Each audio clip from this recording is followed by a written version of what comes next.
we're not in a bull market or a bear market. We're in a bull market and in a bear market. We're still in a bull market for Bitcoin, and we're like somehow, while Bitcoin is close to the highs, we're in a savage bear market for everything else. And the crypto space just doesn't know how to process that, because we still use this word crypto that encompasses everything. This episode is brought to you by Kraken OTC. Get access to 24/7 trading services for high net worth individuals and institutional clients to execute orders over $100,000. You'll hear more about them later in the show.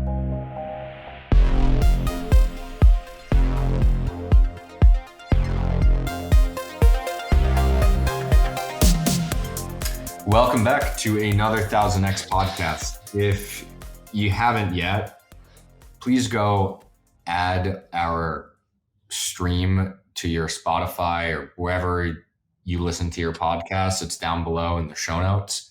But we got off of the Empire feed, and so you need to re-add our feed in order to get notifications about the podcast and have it pop up on your app. This is a first step towards being slightly more independent. It's great. But, I think this year, and I was saying this year, it's like the last 2 months of price action have been so damn choppy, Jonah. Just like insanely choppy.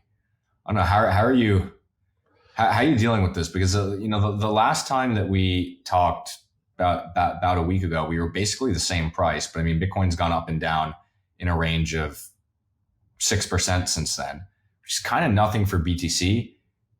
But it seems like a lot of people have gotten destroyed somehow. Yeah. I mean, I haven't made any money this year doing anything that has made me money in the past. The only thing that's made me money this year is shorting stuff. Being long Bitcoin hasn't worked. I guess year to date up 1% or something. Being long altcoins, granted in small size, has been total disaster. Shorting stuff, that works. That's something you can do right now. And I feel like the longer the market continues to trade in this insane range, like pretty much every single daily candle for the last month, basically since the beginning of February, has crossed through $95,000 Bitcoin, right? $96,000 Bitcoin. This is just a choppy market. And the more things continue to chop sideways, and the more tokens that get launched over the course of this sideways Bitcoin market, the more the alt space is just going to bleed. We really need a catalyst to take us higher. And it feels like we're in no man's land between the, election day and maybe some stablecoin bills getting passed, or strategic Bitcoin reserve rumblings. I do my best to try and follow what's going on in Washington, because I do think that's going to be where the next big announced catalysts come from. And, shout out to the All In podcast. They have the Stripe guys on. They're integrating stable coins. David Sachs talked a lot about, crypto frameworks recently. I think there's a lot to look ahead to and a lot to look forward to, but it's not like next week, right? So we're kind of in no man's land. And I think we've gone from player versus environment to player versus player. Like the goal is just don't get yourself chopped up. Short stuff that people who are stuck in a 2021 mentality are, puking out of. Yeah, I think a big reason that it's been tough is people kind of got used to trading. I mean, if you're a trader, you got used to looking at Bitcoin on a daily chart. So it's like, okay, well, what's the trend, right? And we had a few. We had the trend from November 4, the election, all the way up to the 17th of December, and then we trended down in pretty substantial range for 2 weeks, right? And then you kind of go up for 2 weeks and then down for 2 weeks, and over the last month, we just haven't moved at all. And so it was very difficult, because in that time period, in the last month where we haven't moved, we've had a lot of different head fakes. I mean, if you look, we tapped 98 and broke above quite a few times, and we tapped 95, broke below quite a few times. making new lows and new highs both times, where you've been trained when that happens over the last 6 months, you've been trained to go buy that or sell it, right? And what became tough, I think, here is that we also went from a much larger range to a much smaller range. So if you look back, on the 16th of December, we hit the 107, and then we traded down all the way to 92. And that was kind of the major range for 6 weeks. And now we kind of coalesced into a much smaller range from this 94 to 98. And I think people got messed up because they were trying to play the larger range, when in reality we were actually, coalescing into a smaller range.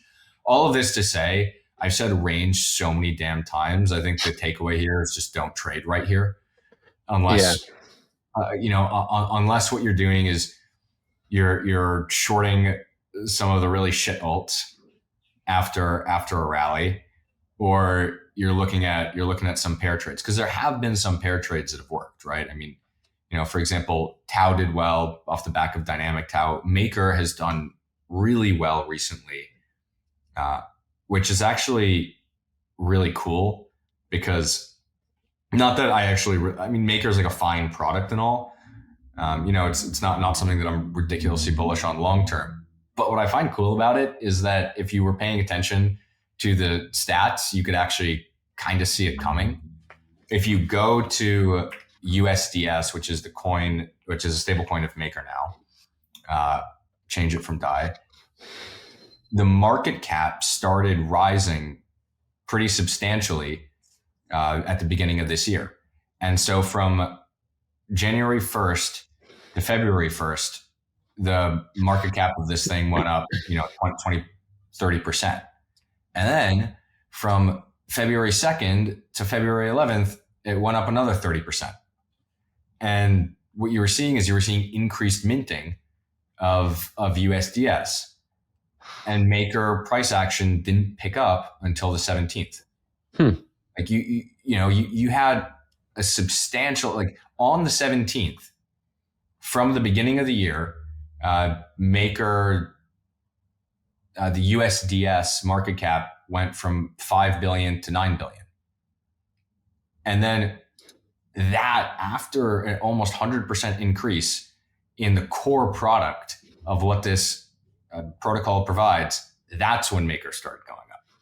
And some of it has to do with the governance proposal that they've recently passed. But I don't think that's a full story. I think a substantial portion of that move is the market realizing a bit too late, oh, they're actually, their coin's getting minted. It's getting used.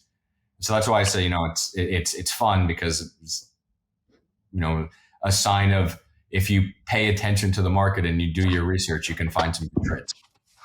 Yeah. I mean, those same trades, I hate to bang the same drum over and over, but those same trades exist on the short side too. Like, the news headline comes out that WIF is a scam, the coin doesn't move. You could short it, and then it goes down.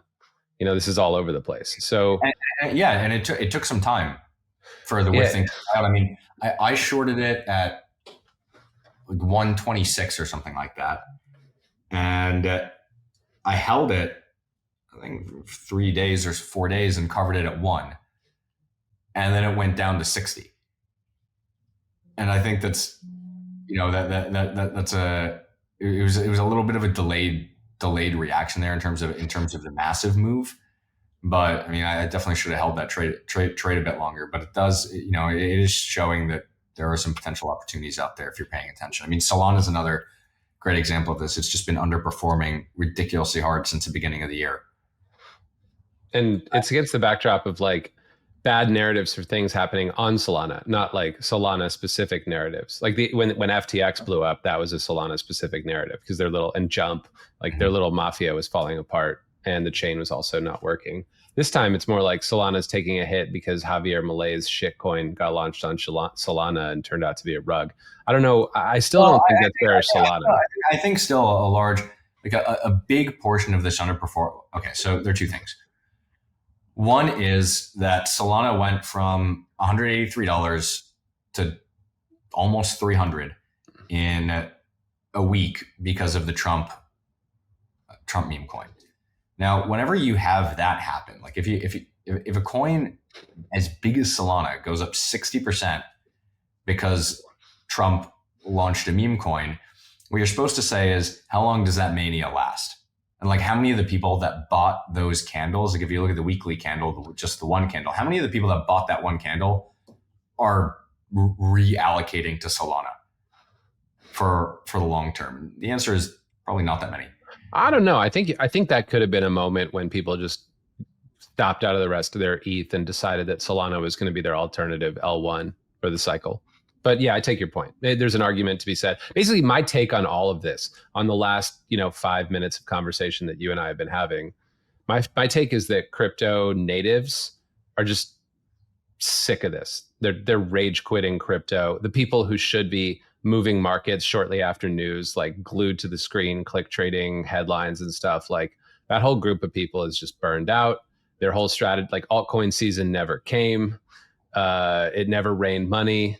They're all just getting sick of this asset class, throwing in the towel. And in many cases, that means like rage quitting their bags, puking out of stuff, not caring about the market, tick for tick anymore. That presents some opportunities for people that still do and can still like weather this volatility and pay attention despite the chop. And yeah, I think also that means that like when things that happen that would make you disenchanted with crypto occur, like you're going to see a lot of people just like hitting the exit button, selling everything, cashing out and walking away. I think that's sort of what's going on in some of these asset classes. People are like, all right, you know what? Fuck this. Solana was supposed to be like the global decentralized ledger that facilitates, peer-to-peer payments across the world frictionlessly and for free. But it turns out it's just a casino. Like, I'm disenchanted. I'm just, oh, look at this latest Javier Milei scam. I'm just going to sell everything and walk away. I think that's what's going on. I think it's a really good point, and I think you can see it in the charts. I mean, yeah. One interesting study would be how many coins are up since the Trump election. And like 5 that we care about. I mean, this is basically what's going on right now. We're not in a bull market or a bear market. We're in a bull market and in a bear market. We're still in a bull market for Bitcoin. And we're like, somehow, while Bitcoin is close to the highs, we're in a savage bear market for everything else. And the crypto space just doesn't know how to process that, because we still use this word crypto that encompasses everything. And we still think of Bitcoin as the benchmark. But like, this is... like, I think long term that makes me more constructive Bitcoin and everything else, if you can survive the bear market and everything else, because we're certainly, like, markets peak when there are no buyers left and when you're in total mania mode. We're in the opposite of mania mode. We're in like the fear and greed index is like dipping decently into fear with Bitcoin near the highs. So like that makes me think we have a lot more room to run to the upside once we clear through this crap. I think once the stablecoin bill gets passed, you're going to see like major Web 2 companies start deploying on crypto rails, and then it's off to the races again.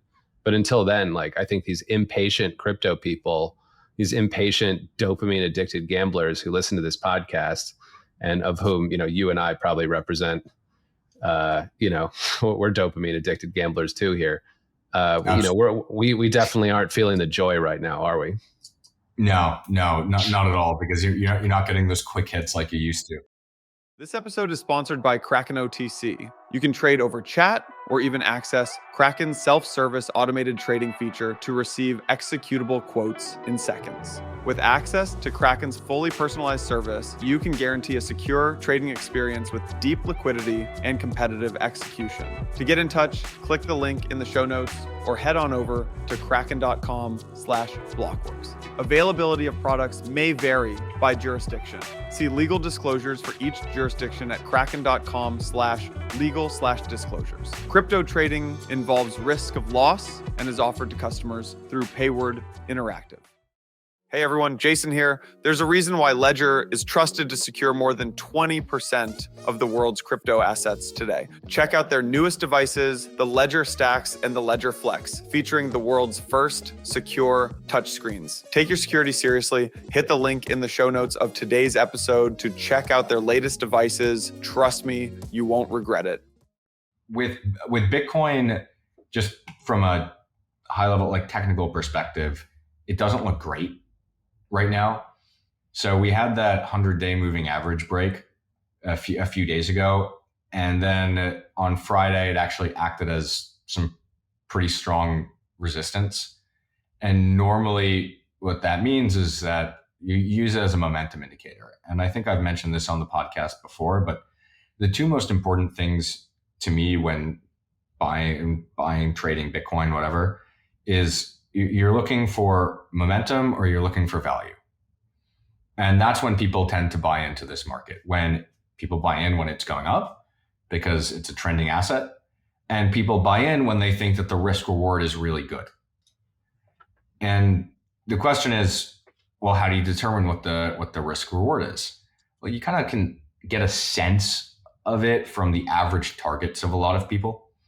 So, and then look for a 2-for-1. And that's when people say, okay, quote unquote, this is value. So back, when we were talking before the Trump election, I was saying that 50K was a value level because people were aiming for 100. Like that was the target that everyone had in their mind. It's like, okay, if everything goes well, if Trump gets elected, then 100K seems like a good target. And we probably don't break through the first time, but I think I can get 100K and then I can stop out below 45 or something like that. And so that's like a really good, really amazing risk reward. So now the question is here, like, how do you think about that? Where are people's targets on BTC? Like, and not like the moon targets, like the reasonable 1-year targets on BTC, and where do they see value? And then where can they also stop out really, really easily? Yeah. And I think, I hear a lot of, okay, well, maybe we can get to 150.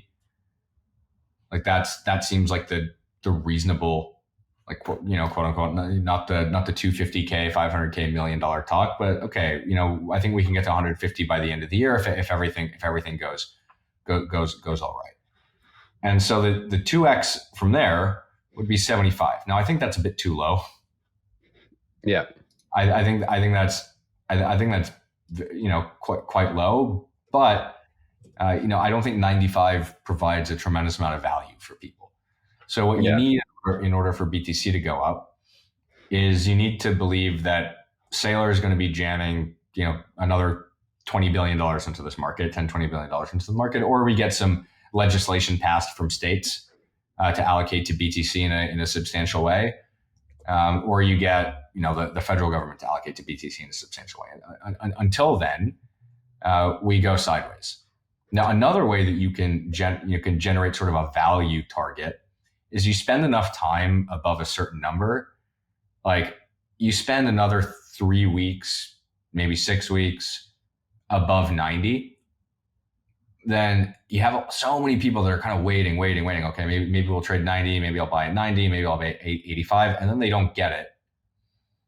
And then you sort of rebase higher. But I don't think we're quite there yet. I mean, if you look at the range from 24, we ranged for, let's call it 200 days, which I think is, I would say about half a year above a certain number, and you're going to think, okay, well, maybe that number is value. So we're, 92 days in, maybe another 90 days. So my take here is that every day that goes by becomes a better buy for BTC, but I'm in no rush to get gigalong. Yeah. I mean, if your time horizon is short, you're definitely not in a rush. If your time horizon is long, oddly enough, you kind of are in a rush because, what you mentioned about, like, just for example, states allocating to Bitcoin. Can you guess how much state and local government pension systems like hold in terms of assets under management just in the US alone? Like order of magnitude. I don't know, more than $1 trillion. Yeah, 6.25 trillion. And then US public pension funds manage 30 trillion in assets. So if they're just like, all right, Bitcoin's kosher now, let's chuck 10 bips in there, that dwarfs Sailor. It's tens of billions. So actually, no, 1% would be 100, in the hundreds of billions category. So 10 basis points would be tens of billions. Like, it's nuts. How much money is just sloshing around this system. That doesn't even account for private investment management. There's so much money in America. And I think we all get very fixated on the strategic Bitcoin reserve at the federal level. But I think every day that goes by, you're just going to see more and more inflows into Bybit. And I think that's why Larry Fink changed his tune so quickly. So yeah, like that is just incremental buying. And it's what gives me confidence in this asset class. And every time we nuke, I'm not like looking to flatten myself out with perps and wait it out on the sidelines, because I do believe in this long-term outcome. In fact, I think that we could just suddenly start. You see this in other asset classes where the market just starts pumping like crazy for not necessarily the clearest reasons, It just flows, not like headlines. It could just be like a trickle of allocations turns into a fire hose worth of allocations. And then, then it's just price discovery mode to the upside. Between now and then, though, we have this weird sentiment gap between Bitcoin, where there's tons of product market fit and the outlook is so bright, and everything else where it's just, I think people are finally throwing in the towel at the darkest moment for alts right before the dawn. Like, if we'd been in this regulatory setup 3 years ago, the market would have been euphoric. And yet the market was euphoric 3 years ago with no prospects whatsoever of regulatory clarity and a friendly SEC. So I really think we're almost there. I just think people are like kind of rage quitting at a very inopportune time. I can't remember if I said this in a private conversation or if I did do this publicly on the podcast, but I think this was in a private conversation, but it remains relevant right now, which is I'm actually quite bullish on alt BTC ratios. Like, I think that things are actually looking pretty good and pretty bad for BTC dominance. Two reasons. One is that alts have just been absolutely destroyed, and a lot of them have retraced kind of the entire, we talked about this at the beginning, but they've retraced the entire Trump move, and they're not encountering a tremendous amount of selling down here because I think that people are out. So, I mean, I'll give you an example of this. I see a lot of charts that bottomed, on February 9th, and then they came back. They bounced a bit, they bounced like 20, 30%, and then that all got retraced. But now they're back above where they were on February 9th.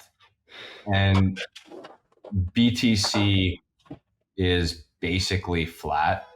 Actually, BTC is a little bit down since then. I think it's down about 1% since then. And what that tells me is that, there are just not that many sellers left in the market for a lot of these things. The one thing that I would be worried about if you were a holder of it is hype. I would definitely be very nervous about holding that right now, because what tends to happen, like if you expect that we get an alt season, what tends to happen is that the assets where everybody has been hiding do really poorly when the rest of the market comes back. And this says nothing about hype itself. I'm actually I own it in smaller size than I did last week, but I own it. And I like it, and I think that it's a great team with a great product. But historically, the assets that have done well during the downturns do not do well during the upturns, because what ends up happening is that they do well during the downturns because they do well for like 1 day, 2 days, and then everyone piles in because they think they're safe and convince themselves of this narrative. I think the same thing probably happens with LTC unless they actually get an ETF approved quickly. But the stuff that is kind of outperformed during the downturn. If you want to make the bet, oh, there's going to be an alt season, like we're going to go up, you probably want to trim that and buy the stuff that's performed poorly at this point. Interesting.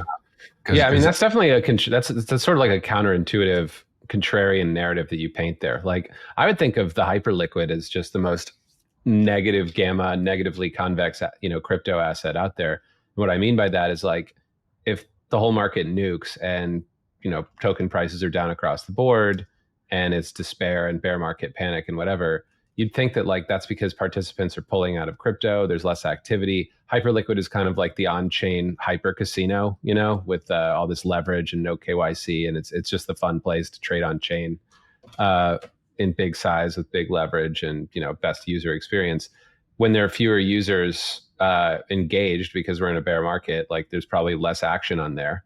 And then during like bull market pumps in crypto, hyperliquid's all anybody can talk about because it's like the most fun place to play around with, leverage to the long side. And so I think, like, the whole market just feels short hyperliquid when the market's rallying, and the market feels like kind of long hyperliquid when the market's selling off. I think that's a good narrative, but it doesn't. That's just not what people are doing. I think what. Yeah, fair. I think the reason that hyperliquid is outperformed is because it's outperformed.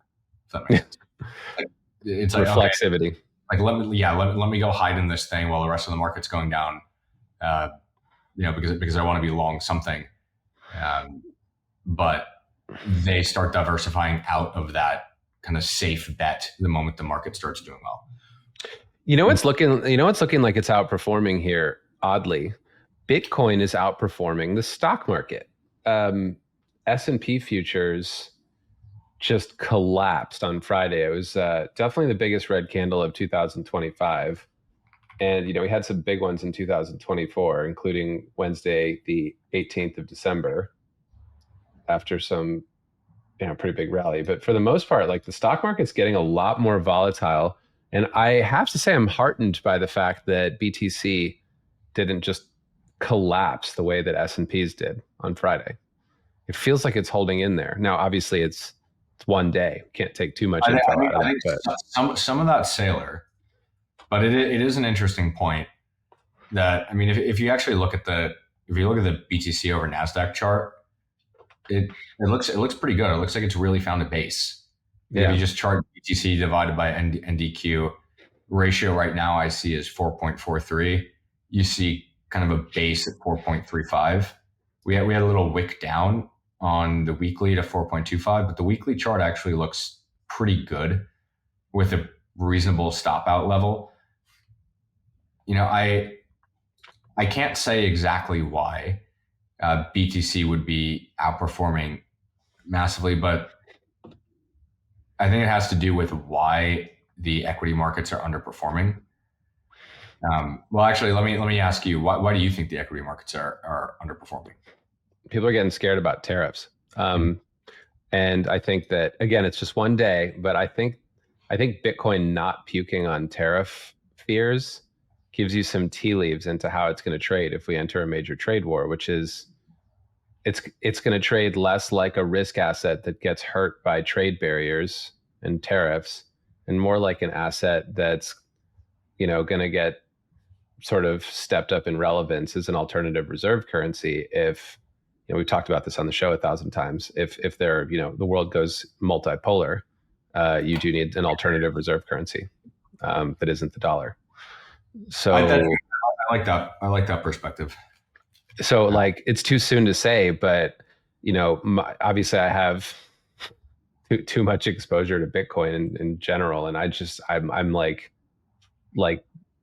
salivating with excitement when I see Bitcoin outperforming on tariff fears. Like, this is this is the time of the episode where I make my analogy to commodities trading. Your biggest wet dream as a commodities trader is that rare moment. It's not every year, maybe it's once every 2 to 4 years, where everybody else gets poor while you're getting minted, right? For oil traders, it was like 2020 and then again in 2022. This could be that moment for Bitcoin. if you enter like a major trade war and equities nuke, but like countries start accumulating Bitcoin at the federal level on federal balance sheets and in central bank balance sheets to facilitate global trade across, poles of the multipolar world.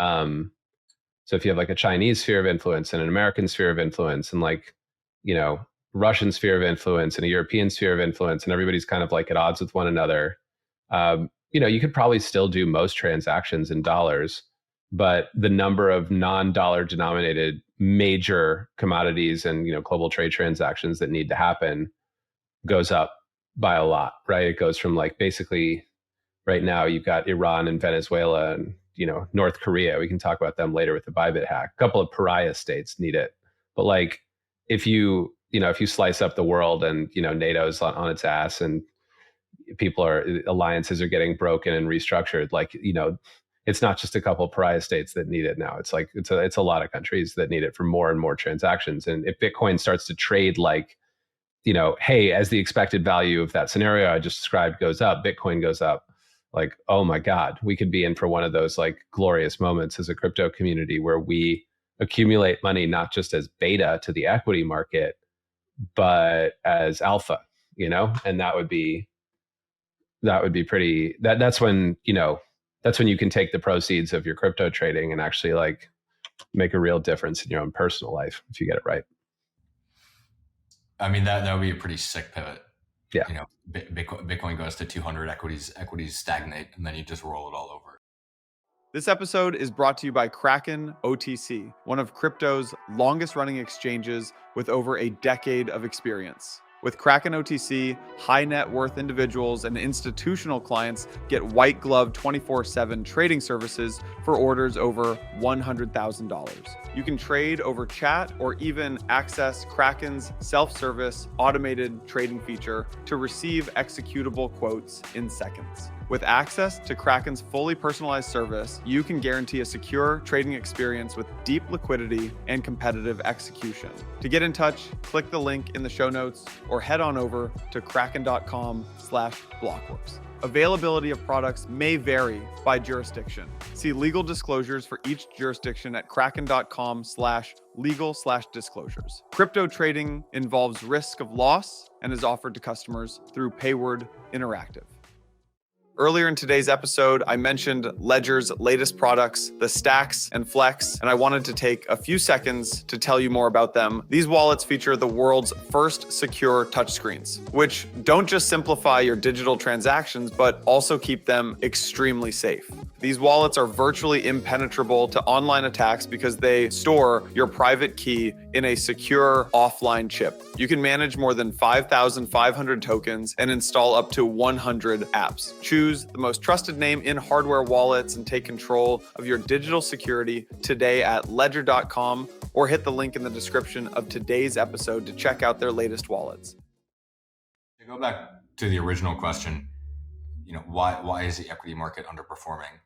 And why is Bitcoin doing okay? I think it's just one word. It's uncertainty. And I don't think that the market prior to Trump getting elected, and this was my take as well, which I've updated, I thought that Trump was going to be very good for business, cutting regulation, making it a very fair climate to run your companies. I thought that there would be a tremendous amount of investment into the US.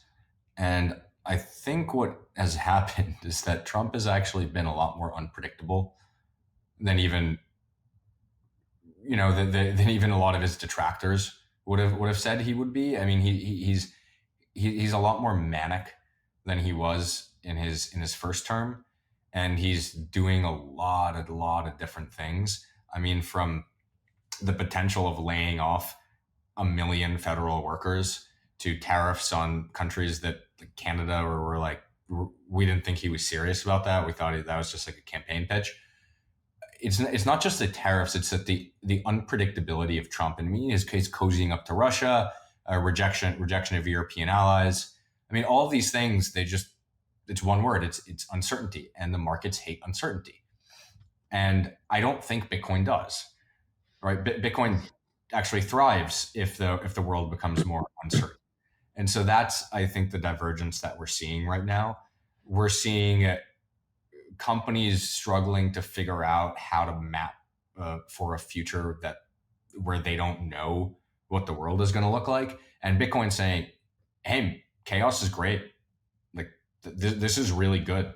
If each country, if Europe can no longer depend on the US, and other countries are becoming allies and Canada is getting distance, it's like, okay, well, if every country is out for themselves, then guess what? That actually makes the game theory of Bitcoin a lot stronger.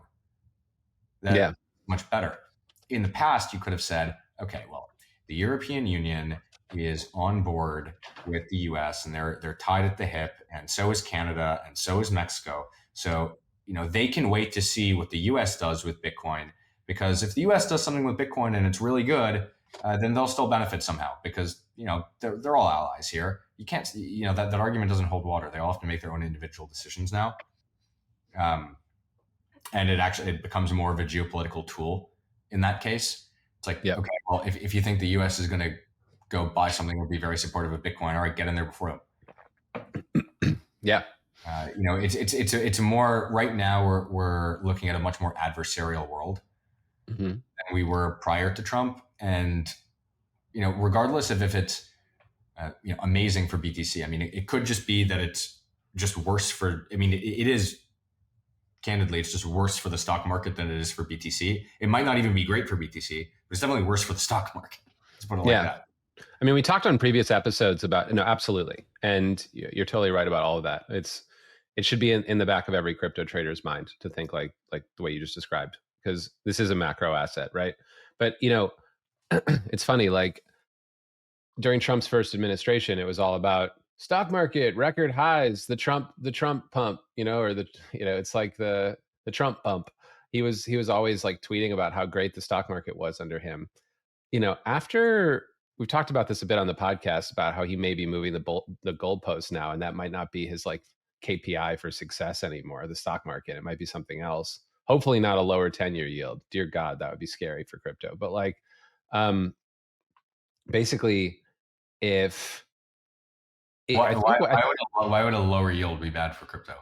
Like, if he's just focused on shoring up the bond market and making sure that US sovereign credit is as solid as possible, that would mean an end to deficit spending, right? An end to like the fire hose of cash that comes out of the government. And that's probably like kind of a tightening event for money supply and markets. And I think that would suck some air out of the room. Definitely deprive the system of capital to buy speculative assets like Bitcoin. Like what you want is an environment where there's stimulus and easy money, and Bitcoin goes up a lot when M1 money supply goes up a lot. I don't think it goes up during like austerity. That's what I'm saying. Yeah, I mean, he's stated multiple times that he's focused on getting interest rates down. Yeah, but I don't think, like, I think he means he wants rate cuts in the front.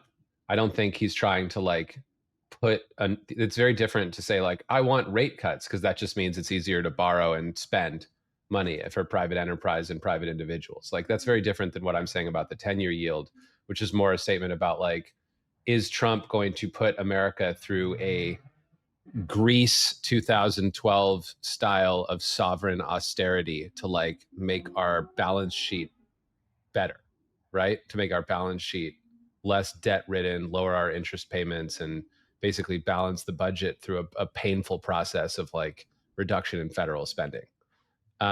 Like Doge could do some of that, but I don't think he's trying. Do you remember when we talked about the risks of the Trump presidency, and one of the tail risks was unemployment rate goes up a substantial amount, because he actually does manage to cut a lot of federal workers, and that causes short-term pain. That's what I think is going to happen. I think it's going to be very short-term pain, though. Happening, and what I didn't like at all was his tweet over the weekend where he said Elon needs to be more aggressive. I mean, Elon seems to be very aggressive. Yeah, he seems to be being very, he's pretty aggressive. I mean, I'm sure you've seen the tweets about Sure, you've seen the tweets about like screenshots from Zillow of the DC metro area. Like real estate prices are tanking, lots of new homes up for sale in the last 30 days. It definitely does. As somebody from the DC area, I did talk to a realtor because I was looking at buying a house down there, and at least in DC proper, most of that is just because of turnover from the administration. Like you actually see a lot of this. Okay, so it's like normal 4-year cycle. It's like normal compared to 2020 and 2016 and 2012. It's like a normal increase. Is that just what like a real estate agent shilling you? 2020 and 2016 because that was a turnover administrations, not 2012. Are you sure you're not just getting shilled by the real estate agent? They're like, oh yeah, this is normal. This is fine. Buy a house, Avi. Come on. Well, why wait? No, because I mean, they're like, yeah, maybe they want to get a deal done, but also if stuff was really coming onto the market, then they would say that because they would say you're getting an amazing price. Oh yeah, fair enough. Like they didn't say that. They're not like, no, they weren't saying there's a fire sale, and there's also a family friend. Okay, so it's trustworthy intel. Yeah, I didn't know what to make of that. But it is. I wouldn't be shocked. I mean, I grew up in DC. I grew up in the heart of the swamp. You know, my dad was a government worker for many years. Technically, I guess IMF is technically government work. IMF is where he worked? Yeah. My mom worked for the Postal Service for 35 years. Basically, government worker as well. Yeah. I didn't know that. What was that? Where was I going with this? The amount. Okay, so after I graduated university, every single person I went to go work in DC for like 6 months. All of my friends ended up in DC. They were working for like Accenture, Deloitte, like all these places. They were all working on these massively bloated government contracts that are very likely to get cut. Like, yeah. I'm not going to say who, but I know somebody who interned for a certain agency whose job was to research the online memes to find out like how right wingers were talking to each other in encoded meme form. And this was like a multi-million-dollar budget project. And like stuff like that, like I can't imagine continues under this administration. No, well, they were spending like a substantial amount of money just like tracking what types of memes people were creating. Weird. Why? Yeah. Well, I mean, put it this way. Back to my point about crypto that I was originally making. Like, yeah, we got to track for a second there. No, I mean, I love it. I love it. Like, we gotta entertain these tangents because this is the type of thinking that helps you avoid complacency in a sideways market. Basically, my point was his KPI during his first administration was the stock market. That's what he was all about. The big fear is that he takes the government into like super painful, like recessionary austerity, right? That would be the other end of the same spectrum. I think we're going to land somewhere in the middle. I think that Trump is looking back at the stock market's performance during Biden, where there are tons of record highs, huge, like 20% up years in the S&P 500, 20+%. And that didn't really do Biden a solid, right? Like it kind of, there was a lot of inflation. It pissed a lot of middle-class people like non-asset holders off. It made housing unaffordable for vast swaths of the American population. I think he's looking at that and he's probably like, he's probably not going to take the country into austerity, but he's probably not going to do everything he can to pump the stock market either. And I think where we're going to land is like somewhere in the middle where he's like, basically, I tweeted out this roadmap for his administration, which I think is kind of what's going to happen. I want to hear your take on whether or not you agree with this. I said, first thing, Doge fires a ton of government workers and pumps unemployment and labor market slack. Risk assets wobble. Like that's where we are now, right? We're just there's going to be a lot of people getting fired.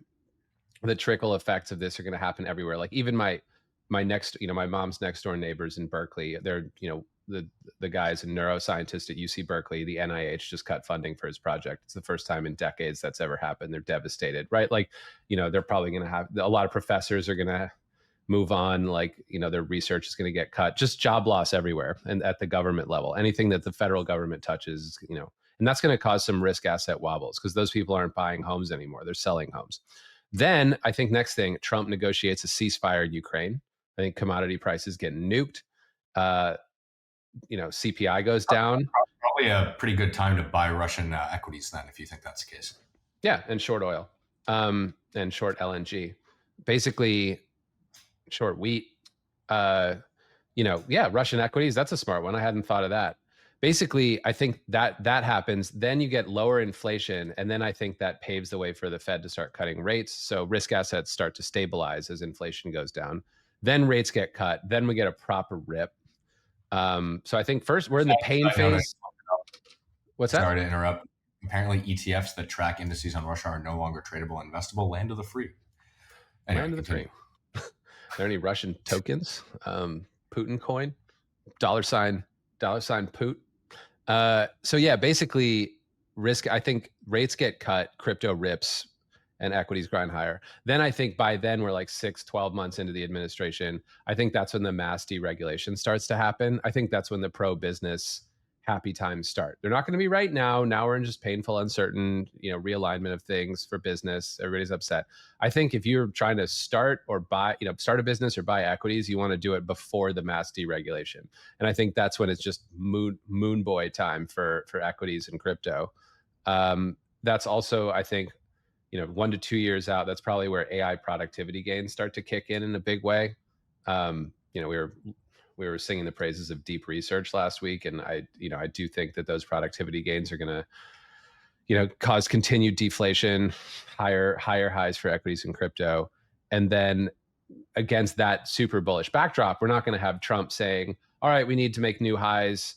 That's the most important thing to me. I think he'll say, okay, we can use this momentum to like really lean into like ramp deficits, ramp tariffs again, and achieve things with the slack provided by constructive capital market, wide open capital markets.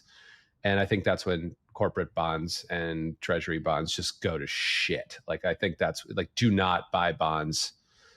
I think that's when Bitcoin starts to moon because people start to lose faith in the dollar, and that's kind of how I think it plays out. I think we're just in the first phase of this very clear but difficult path for traders and investors. Well, let's go through point by point. Doge fires a ton of government workers, pumps unemployment, labor market slack, risk assets wobble. I think that's in the process of happening. Yeah, I think like the probability of that is like 85% that we get some sort of market pullback because that happens. Trump negotiating a ceasefire in Ukraine also seems reasonably likely. Like I kind of wonder what Polymarket puts it at. I don't know if you've checked. I haven't. Great idea. Let's see. Ceasefire. Ukraine. 33% chance he ends it in the first 90 days. That's quick. Ukraine election held in 2025 is 46% chance, which I think is a good proxy for whether there's a ceasefire. Yep. Actually, no. Interesting. Russia-Ukraine ceasefire in 2025 is 70% chance. I was wrong about that being a good proxy. That's kind of an interesting spread. I mean,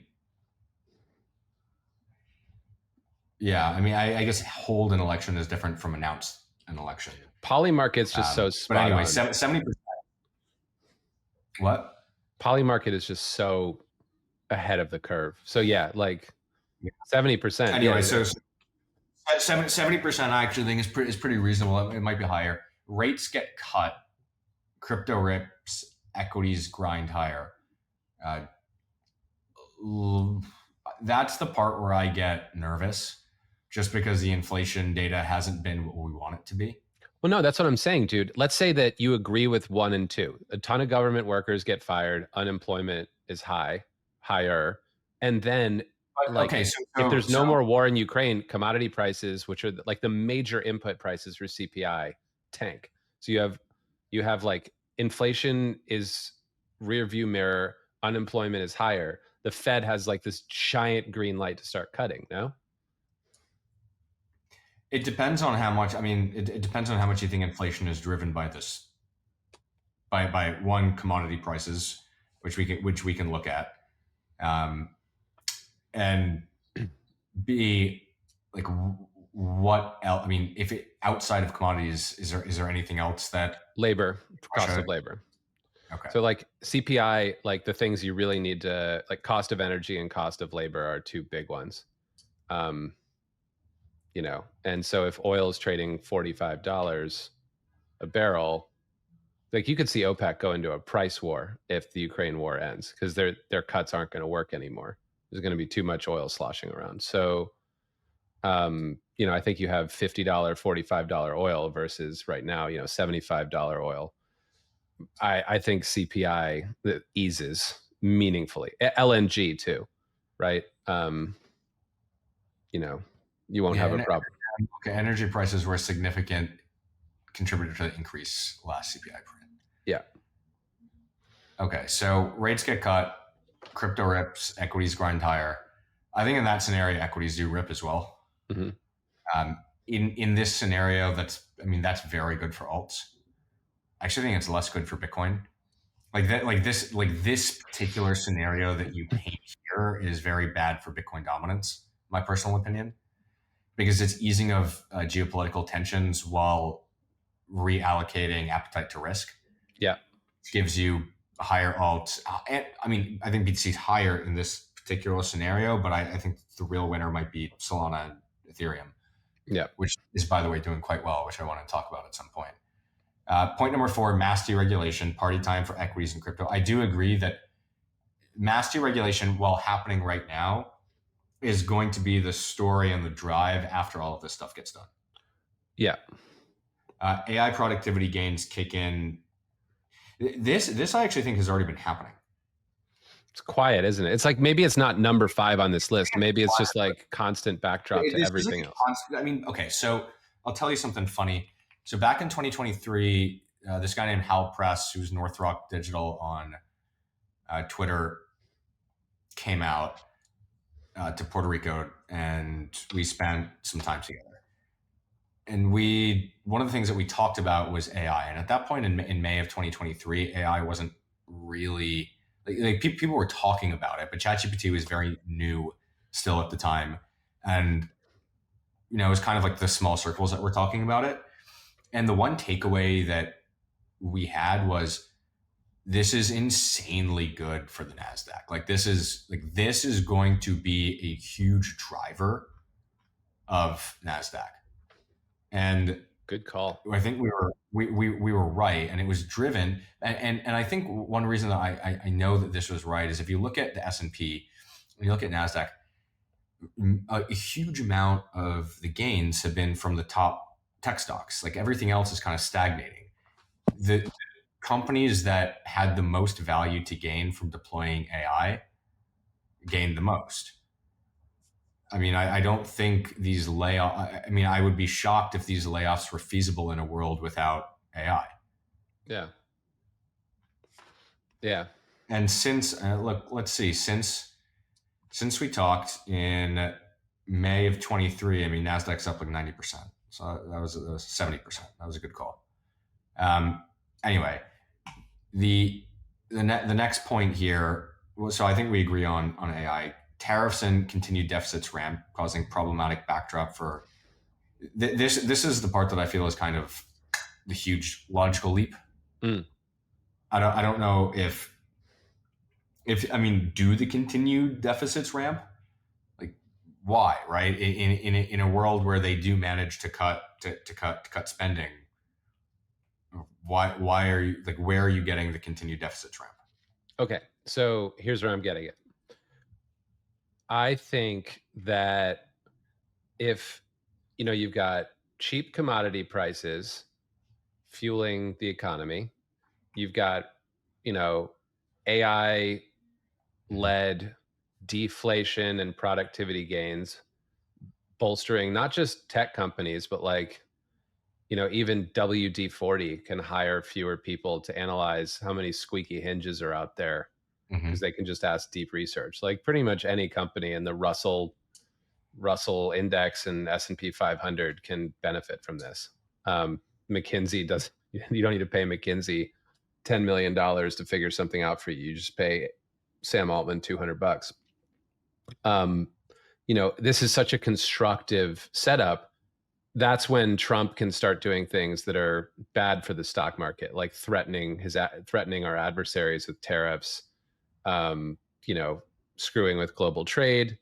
And, you know, in terms of deficits ramping, you can feel comfortable about cutting taxes and continuing to spend money on what the government spends money on if the economy's on the highs, whereas you wouldn't be able to do it if you were in a recession, right? So I think Doge is going to cut a lot of fat and a lot of jobs, but as we know, most of the government spending goes into three things, right? It goes into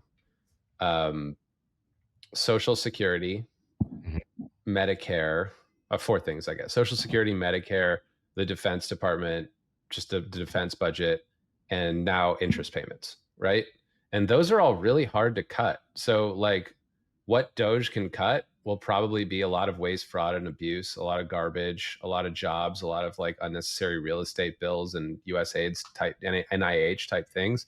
But like, you're going to need like sweeping bipartisan legislation, or maybe even like, you know, like a real change of heart in America if you want to start cutting things like Social Security, Medicare, or Medicaid, whatever it is, and the Defense Department budget enough to move the needle. Like, we're going to be in deficit world for a while. And I think the government will get comfortable with that if everything else is going super well. That's why I wrote that. Okay. I'm gonna put a 50% on that one. Okay. Maybe lower. I think I'm. So I think that you can. I'm going out on a limb. I'll admit it. But here's basically my take. I think that it's, you know, a lot of what you said contains truth, but the underlying piece of this is that Trump has promised over and over and over and over again, and has made it a core tenet of his campaign and the way that he's governing right now, to reduce the deficit and to cut waste and to generate, you know, activity in the private world. And I think that it's going to be very hard for him to reverse on that, just from like an ego perspective as well. I don't see increased spending happening, and I think tax cuts. I see tax. Tax cuts could happen in a way that is larger than the spending cuts. But I think my point here is really the two levers that he has is he's saying, I'm gonna cut a ton of spending, and I'm gonna lower taxes, and I'm gonna balance the budget. Like, you know, this is something that he's very concerned about, is running the American economy like a business.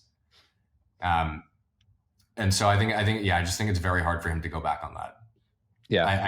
If I were to err on the side of like what he's probably going to do, I would say he's more likely to cut aggressively than he is to lobby for tax cuts aggressively. We have to be careful. Like, if you're right, and I, in a way, kind of, as an American patriot, I hope you are, but as a Bitcoin holder, I hope you're not.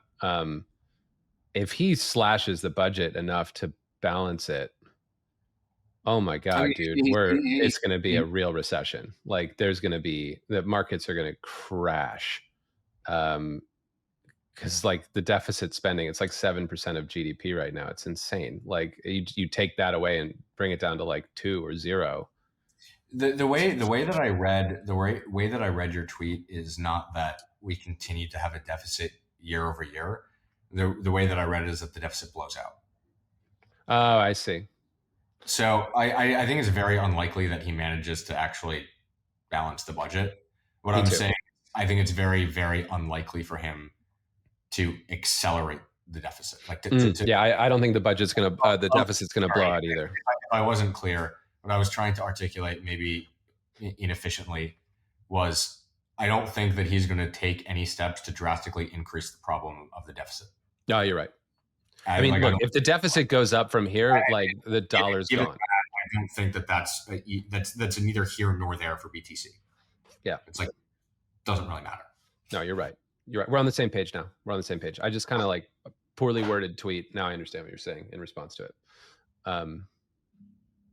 Yeah. So what we're left with, I think, is, I wrote conclusion, avoid bonds like the plague, short commodities, long stocks, long Bitcoin. I think that's kind of how I want the portfolio to look here. And I never thought about that being like good for alts, but you brought up an extremely solid point, which is if most of this stuff happens, like we're going to get a pretty amazing alt season in there, especially when the deregulation happens. Yeah. What about alt season? It's doing interestingly well. I don't want to say it, but ETH BTC.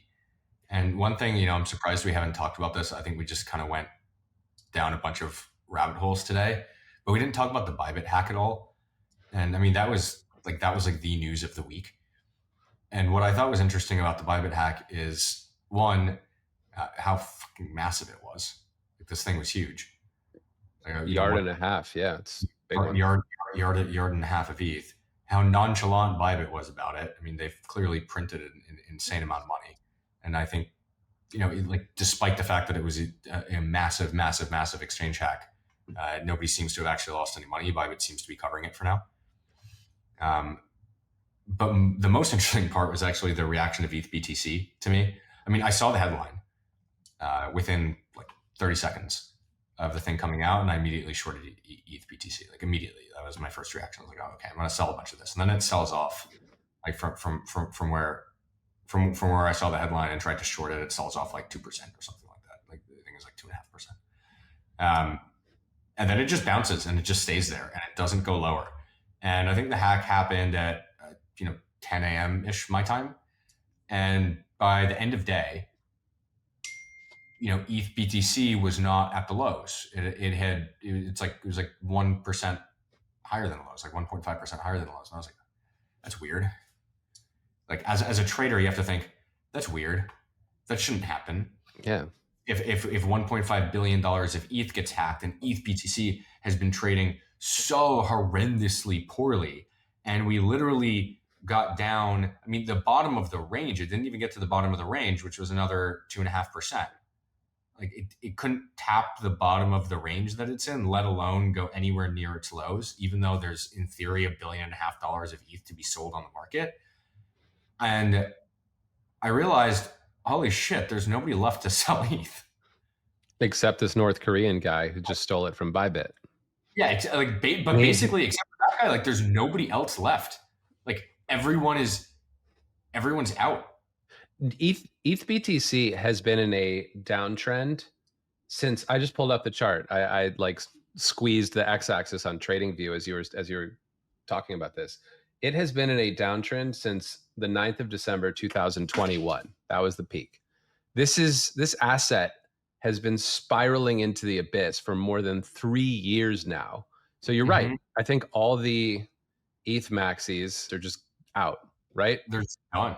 Like, these people don't, like, there's no more ETH to be sold, and now everyone's too scared to go buy ETH and ETH BTC. And so, as any good analyst and trader does, what I went to go look for is, have I overlooked anything happening on ETH? I read a report recently that details the 50 companies that are working, 50 non-crypto companies that are working on ETH. And I went through them all, and there was literally nothing interesting in there. It was just mostly people just launching some one-off NFTs. Like, one interesting thing was that apparently Lamborghini launched an NFT that is tied into a metaverse that is now launching on Base, not ETH Base Layer anymore. Very 2021 of them to do that. Very 2021 of them. But the interesting thing was, the one interesting thing was, most of the RWA activity still takes place on ETH. And so RWA, real world assets, it's like the little brother of stablecoins, like the completely overlooked because it's a runt compared to its little brother, compared to its big brother.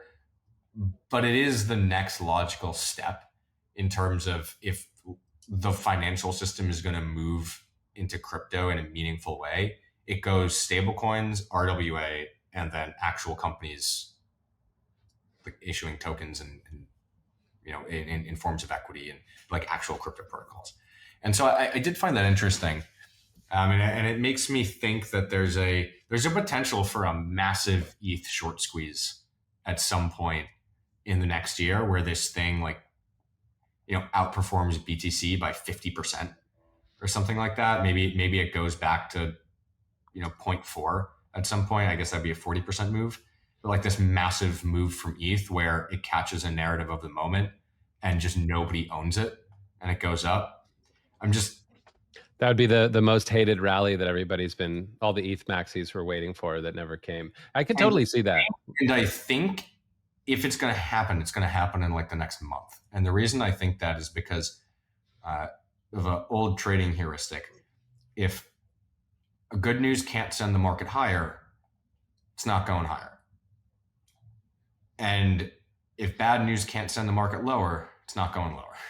Let me just try to poke two holes in that theory. I think you're probably right, but I'm just, while we're sitting here debating markets on a call, like I need to ask. The first would be, why a month? Like the stable coin bill is going to get passed in like 2 to 5 months or 2 to 6 months. That's kind of what brings a lot of capital on chain onto ETH. And that's probably when I think you see the ETH wallets getting refilled. And then the other thing would be, why would we get an ETH pump if the dude who just stole 1.5 yards, happiest man in North Korea, is just like waiting to sell it? Like he's got the ETH. He doesn't want ETH. He wants a bulletproof Mercedes for his supreme leader. He's got to liquidate that somehow. So there are two things here. One, it's speculated that part of the reason for this ETH outperformance is because Bybit has to buy back the ETH, and that is true. Like that ETH Bybit's going to buy back the ETH. That's what Jump did after Wormhole got hacked. They went and lifted the ETH in the open market. They lifted $400 million worth of ETH. So that's what's happening. But then obviously, because like Bybit's short ETH now, and North Korea is long. So that Bybit probably bought right away for solvency issues. And Kim Jong-un. Let me amend my statement. It either happens in the next month or it happens from a lot lower. Yeah. And the reason that I think that I'm like, cautiously constructive on ETH BTC is, one, because there are actual real potential narratives that these things tend to get, that people tend to get excited about these things before they actually happen. And two, we finally have sort of a reason for ETH BTC to go up, which is that it didn't go lower. And I know that sounds facetious, but it's true. I mean, you just had... It tells you about, in the stock and flow equation, it tells you about the stock. It tells you there's no more ETH to get sold. Yes, exactly. And I think that, the traders like me and you will realize that now and maybe reallocate a little bit to ETH, just, small amounts. And what? That's just the idea of buying ETH gives me the willies. I don't know. It's scary. That's bullish. That's actually quite a bullish signal to me. So shell shocked. I like it. Yeah, but I'm actually getting more bullish on ETH by the day now. Just because, it starts with people like us. It starts with people like me. Should we YOLO some ETH, Avi? This could be fun. I think I might YOLO some ETH. I'm telling you this. For the last year, I've been using ETH as a short leg on every single trade. Like every trade of every alt, I just short like either the equivalent amount of ETH or more ETH, because it just it won't go up as much as any of the alts, and it goes down more. I'm not doing that. Like there's like basically zero chance that I'm shorting ETH for the next at least month. Like I'm just not doing it anymore. And I think that mentality, like I'm not the most gigabrain person in the world. I'm sure a lot of other traders did this as well and are probably not going to be shorting ETH either at these levels. What's the new short leg, Avi? Fart coin? You shorting fart? Solana, for sure. Solana. Mm-hmm. Until the unlocked pass. It's got to be Solana. When do they pass? And then after that, we might, hopefully after the Solana unlocked pass, ETH's had its pump and I can go back to using it as a short leg. Because it'll be zero eventually, but we're here to talk trading, aren't we? Hello again, old friend. Yeah, that'll be a good feeling. Coming back to a comfortable trade. What's when did the unlocks pass? I forget. Mid-March is when they start. Solana volume across OTC and all the exchanges, it's got to be like 1 billion or 2 billion a day at least. So, you know, the old rule of thumb says if you don't want to move the market, you execute no more than 10% of daily volume, 10% participation. So if 1.5 yards of Solana gets unlocked, maybe people are hanging on to some of it. Maybe like $2 billion worth of SOL is unlocking on March 1st. Yeah. Some of that might be priced in though, because unlike the ETFs or the Trump election, where you just can't buy enough to price in that outcome, you know, the market can either sell or not buy plenty of Solana ahead of that unlock, so that, you know, let's say of the 2 billion, 1 billion gets sold. Of the 1 billion that gets sold, like 500 million gets sold sloppily at market, like, and of that 500 million, maybe 250 is priced in.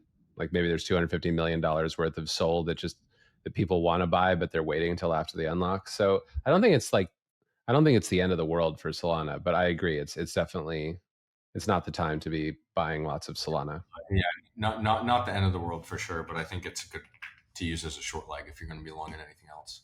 Agreed. Anyway, we can leave it at that. Yeah, it's a good chat. A good suggestion for a short leg. This is good. This is really fun. This is a good one. I love these. This is productive. I came into this like, what the heck are we going to talk about? Like, it wasn't really that active a week. Okay, Bybit got hacked, but like, once we get going, like, this gets me thinking. This is useful stuff for me. Thank you, Avi. I appreciate it. Yeah, this was great, Jonah. I'll see you again next week. See you again next week. Yeah, talk to you soon, buddy.